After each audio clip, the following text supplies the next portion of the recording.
আমি জানি তোমার পাশে আমার কোনো পরিচয় নেই, কোনো অধিকার নেই, তবুও মনের ভেতর যে জায়গাটা একবার তোমার নামে লিখে দিয়েছিলাম সেটা আজও খালি হয়নি। ভাগ্যে তুমি ছিলে না, হয়তো কখনোও ছিলে না, তবুও স্মৃতিরা বড় জেদি।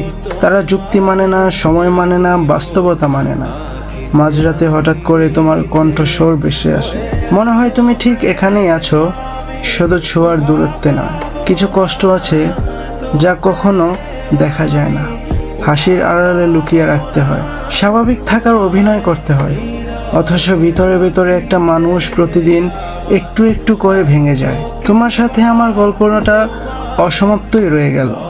কেউ জানলো না, কেউ বুঝলো না কতটা ভালোবাসা নীরবে বুকের ভেতর জমেছিল। তুমি অন্য কারো পৃথিবী, আর আমি দূর থেকে শুধু তোমার সুখের জন্য দোয়া করা এক নামহীন মানুষ। ভালোবাসা সবসময় পাওয়ার জন্য নয়, কখনো কখনো শুধু মনে রাখার জন্য। তুমি হয়তো আজ অন্য জীবনে ব্যস্ত, অন্য সম্পর্কের উষ্ণতা, কিন্তু আমার ভেতরে তুমি এখনো এক টুকরো নরম ব্যথা, যা ছুলেই চোখ ভিজে যায়।